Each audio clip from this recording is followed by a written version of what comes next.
Hello students, आज इस class में हम बात करेंगे कक्षा 8 इंग्लिश वर्कबुक प्रखर की जो वर्कबुक है उसके बारे में बात करेंगे। और आज हम पढ़ेंगे बेसलाइन असेसमेंट पार्ट 2। इससे पहले की क्लास में हमने देखा था बेसलाइन असेसमेंट पार्ट 1 और आज हम बात करेंगे बेसलाइन असेसमेंट पार्ट नंबर 2 के बारे में। देखो, पहला पॉइंट दे रखा है, ये मूल्यांकन विद्यार्थी स्व विवेक से करेंगे। दूसरा पॉइंट, विद्यार्थी को सभी प्रश्न हल करने हैं।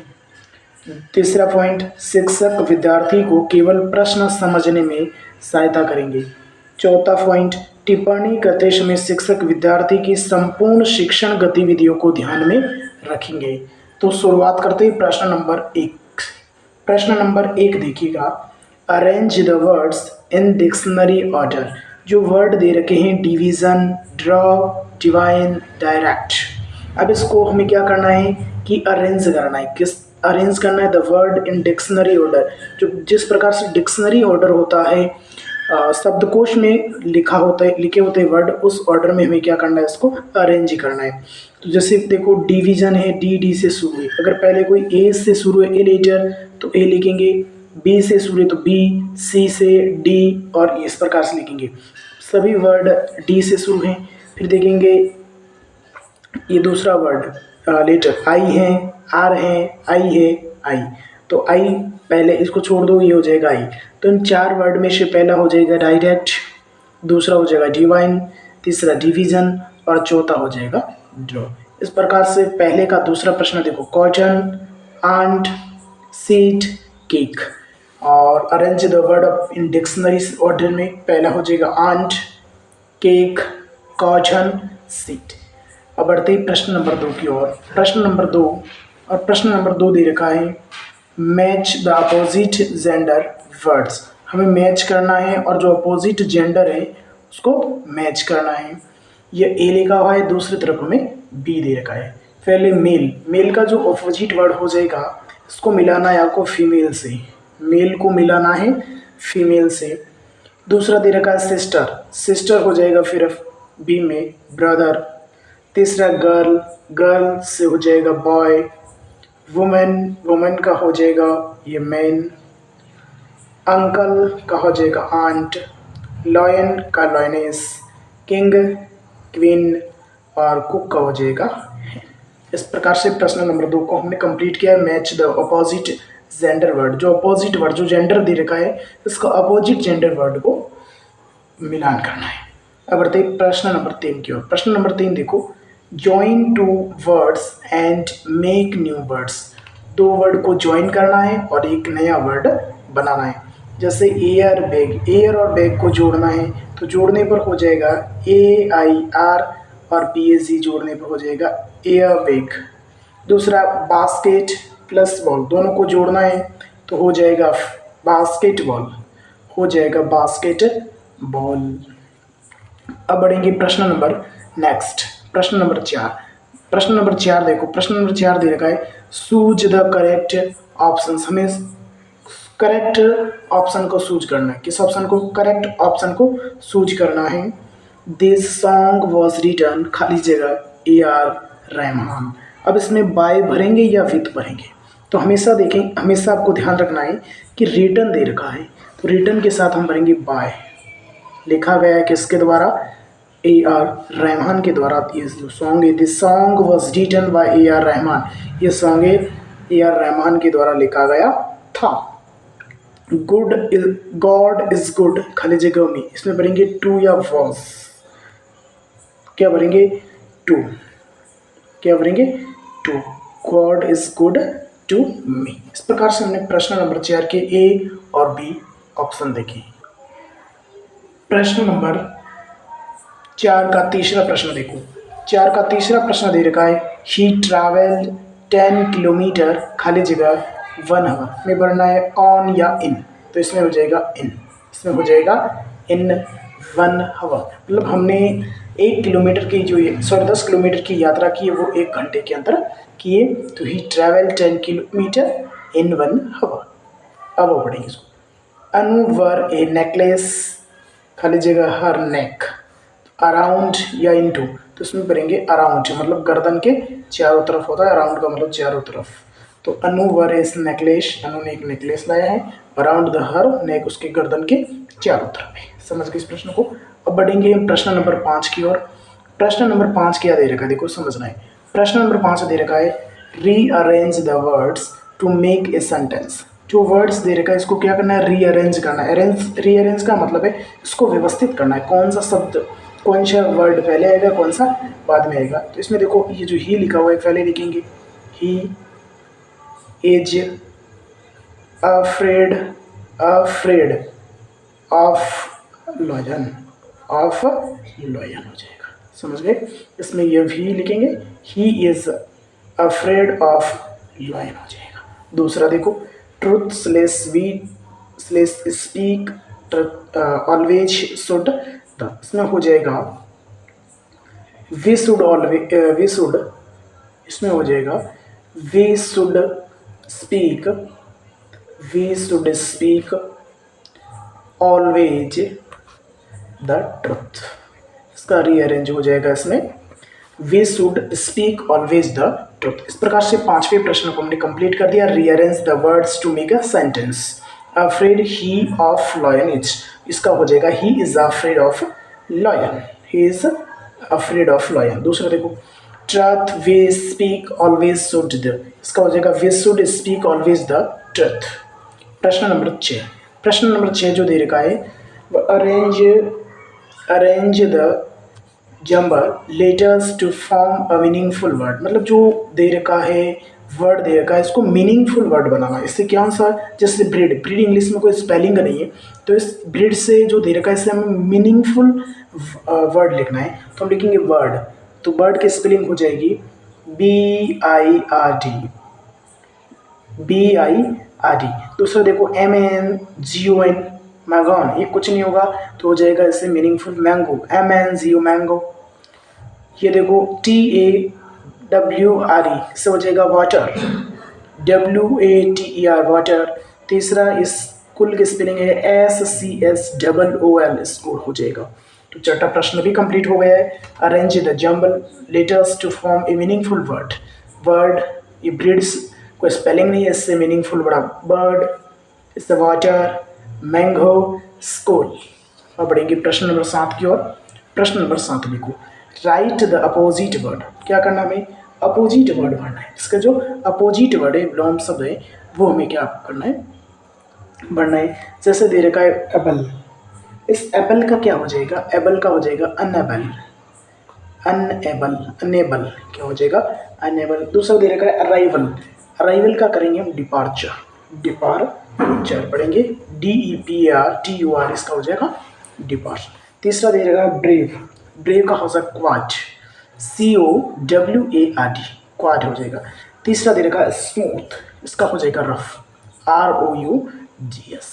तो देखो एक बार वापस प्रश्न number 7, write the opposite words, able, unable, arrival, departure, brave, coward, smooth का हो जाएगा रफ।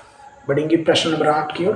प्रश्न नंबर 8 देखो, fill in the blanks using preposition from the box. अब 8वें प्रश्न में हमें क्या करना है, करेक्ट प्रपोजिशन यूज करना है। क्या करना है विद्यार्थियों, इसमें करेक्ट प्रपोजिशन का यूज करना है जो बॉक्स में दे रखा है। Fill in the blanks using preposition from the box, जो बॉक्स में दे रखा है प्रपोजिशन, उस प्रपोजिशन को हमें यूज करना है। पहला, can you buy a pen, खाली जगह, माई एग्जामिनेशन प्लीज। अब इसमें कौन सा वर्ड भरेंगे, please come to school Friday. अब कोई देखो फ्राइडे, सैटरडे, संडे, मंडे, अगर कोई डे है तो उससे पहले हम भरेंगे इसमें ऑन। समझ के, I went to the shop with my family, क्या हो जाएगा, इसमें विथ हो जाएगा। और ही लिव्स इन, इसमें हो जाएगा live, he lives in India, तो पहले में क्या हो जाएगा इसमें for. Can you buy a pen for my examination please. इस प्रकार से हमने प्रश्न नंबर 8 को कंप्लीट किया है। क्या था 8वां प्रश्न, fill in the blanks using preposition from the box. इसमें प्रपोजिशन यूज करना था जो बॉक्स में दे रखे। पहला सेंटेंस था, can you buy a pen for my examination please, be a sentence, please come to school on Friday. Next sentence, I went to the shop with my family. Next sentence, he lives in India. अब बढ़ेंगे प्रश्न number 9 की ओर। देखो प्रश्न number 9 क्या दे रखा है। प्रश्न नंबर जो 9 दे रखा है वह दे रखा है find the correct conjunction from the given options. जो नीचे दिए गए ऑप्शंस है, प्रश्न है, उन प्रश्नों के ऑप्शंस में से आंसर करना है और कंजक्शन भरना है। देखो समझना है, कंजक्शन का मतलब है जो दो वर्ड को, दो सेंटेंस को, दो क्लोजेस को, दो फ्रेजेस को जोड़ने वाले वर्ड होते हैं वो कंजक्शन कहलाते हैं। समझ गए? बनना है तो he is wise strong and because then या एज। तो इसमें हो जाएगा विद्यार्थियों एंड। इसमें क्या हो जाएगा? And. Option number A is A correct answer. He is wise and strong, तो एंड हो जाएगा। दूसरा देखो, ही विल नॉट कम, खाली जगह इट रेन्स हैवीली, तो इसमें हो जाएगा ऑप्शन नंबर, इसका भी ए है, इफ इट रेन्स हैवीली, तो option number A is A correct answer. इस प्रकार से हमने प्रश्न नंबर 9 के 2 प्रश्न थे वो 2 प्रश्न देखे। अब हम देख रहे हैं प्रश्न नंबर 10 को। प्रश्न नंबर 10 क्या दे रखा है? देखो विद्यार्थियों, राइट द करेक्ट प्रोनाउन। इसमें जो 10वां प्रश्न है, 10वें प्रश्न में हमें क्या करना है कि राइट द करेक्ट प्रोनाउन। जो करेक्ट प्रोनाउन को भरना है, सर्वनाम को भरना है। प्रोनाउन का मतलब होता है सर्वनाम, कौन सा जो करेक्ट होता है वो भरेंगे। माई सन लव स्वीट्स, मतलब मेरा जो पुत्र है वो किसको पसंद करता है? मिठाई को पसंद करता है। This sweets are for him, अब उसके लिए, किसके लिए? देखो यहाँ पे समझो इसको। My son lives sweets, this sweets are for, किसके लिए है? उसके लिए। उसका मतलब सन के लिए। सन सब्जेक्ट हो जाएगा ही, इसका बनना में ऑब्जेक्ट, तो ही का ऑब्जेक्ट क्या हो जाएगा विद्यार्थियों? हिम हो जाएगा। क्या हो जाएगा यहाँ से? हिम। तो ऑप्शन नंबर ए में भरेंगे हम हिम। ये तीनों में से हमें भरना है। दूसरा देखो, Shalini is reading a book, खाली जगह इज वेरी इंटेलिजेंट। अब इंटेलिजेंट कौन है? शालिनी है। अब शालिनी का यहाँ पे क्या भरना है? सब्जेक्ट भरना है, तो सब्जेक्ट हो जाएगा उसमें शालिनी है, गलत हो जाएगा सी, तो she is very intelligent. Second जो क्वेश्चन है उसमें हो जाएगा she, Shalini is reading a book, she is very intelligent. इसमें भरेंगे हम सी, क्योंकि सब्जेक्ट फॉर्म। अगर ऑब्जेक्ट भरना हो तो भरेंगे हम हर।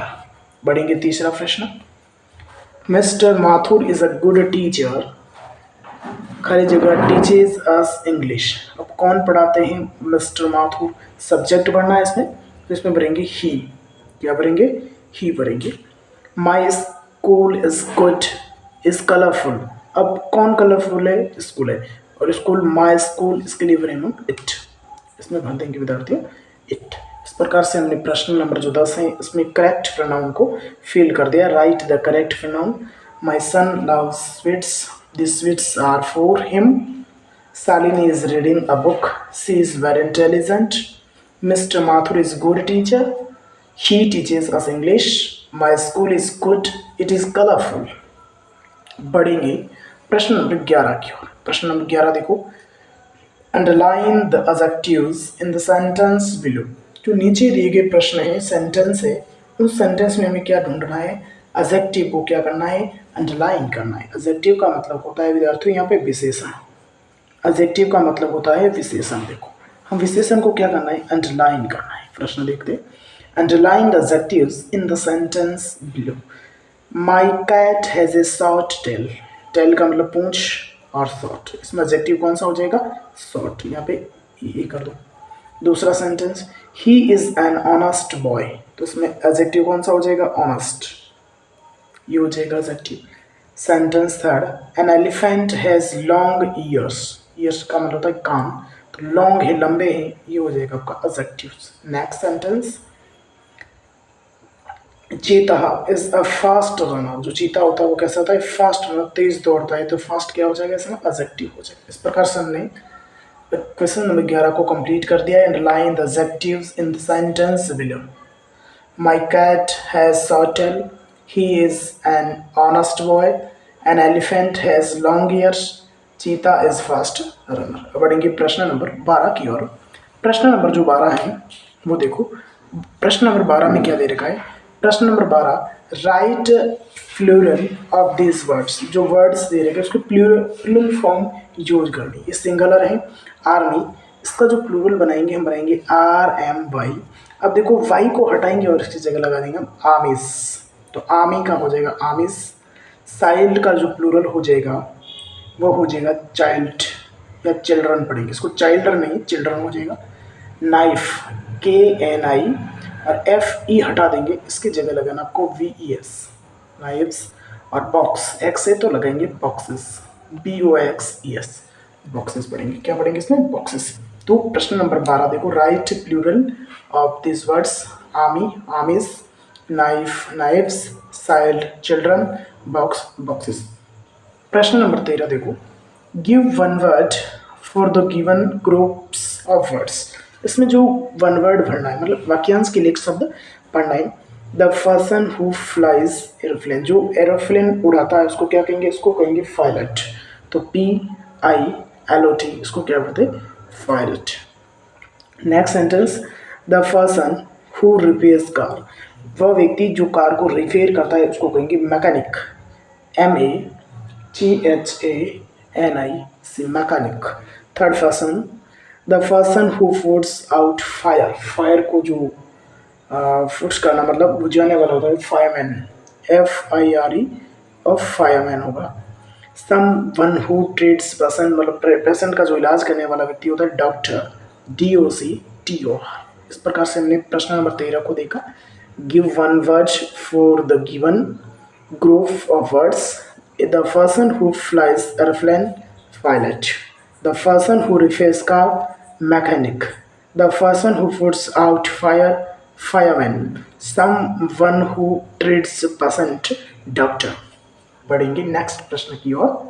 प्रश्न number 14, match the rhyming words. अब इसको देखना है, राइमिंग का मतलब होता है कि ऐसे कौन से वर्ड जो उच्चारण में सेम, जैसे change, right, cave, cook, height, gave, look, range. अब देखो चेंज, चेंज इसमें देखो change height, change gave, change look, change range, change range, same rhyme कर रहा है वर्ड तो करेंगे इसमें। दूसरा राइट हाइट, यही कर रहा है इसमें, राइट और हाइट। केव घेव, केव घेव, इसलिए हो जाएगा। कुक, कुक का हो जाएगा फिर आपने लुक। देखिएगा प्रश्न number 14, match the rhyming words, change range, right height, cave gave, cook look. इस प्रकार से प्रश्न नंबर 14 को हमने कर दिया है कंप्लीट। अब देखेंगे प्रश्न नंबर 15। जो 15 नंबर प्रश्न है यह है, read and answer the following questions. जो एक पैसेज दे रखा है, इस पैसेज को पढ़ करके हमें क्या करना है? आंसर करना है। पहले से इस पैसेज को पढ़ना है और पैसेज को पढ़ करके हमें क्या करना है? आंसर करना है। डू यू नो, क्या आप जानते हैं, वाटर कवर ऑलमोस्ट 71% ऑफ और प्लानिट, जो अपना ग्रह है इसके पे 71% पे क्या है? वाटर कवर करता है। We call this water ocean, इसको हम किस नाम से पुकारते हैं? वाटर ओशियन, मतलब महासागर के नाम से पुकारते हैं। This are 5 big oceans, the Pacific, the Antarctic, the Indian, the Arctic and the Antarctic ocean. The Pacific is the largest ocean. It has about 25,000 islands. The Indian Ocean is the warmest. The Arctic Ocean is the smallest. Oceans can be very deep and dark. Some fish even have their own light to help them find food.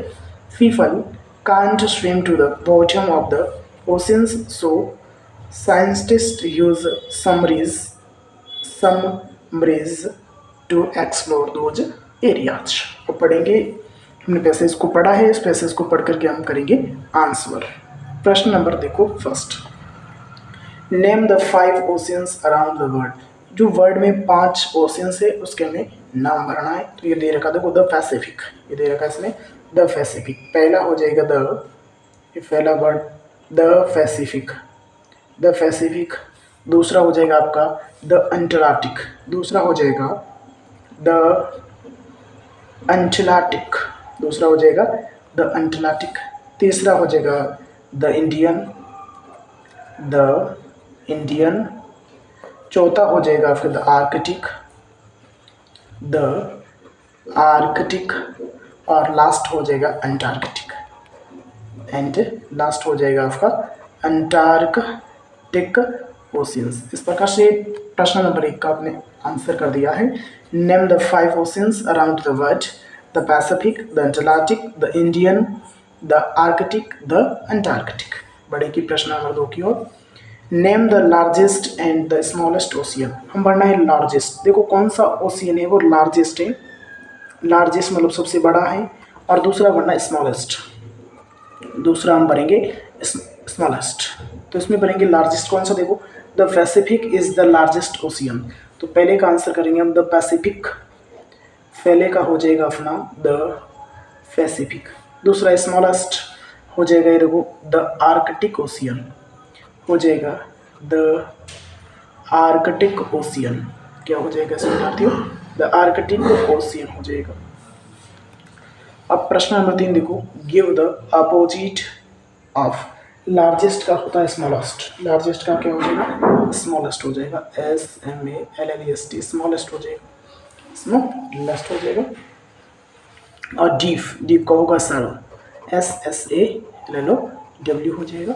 और प्रश्न number 5, 4 why do scientist use summaries, तो ये जाएगा people cannot swim the bottom of the oceans, लिखेंगे people cannot या can't swim to the bottom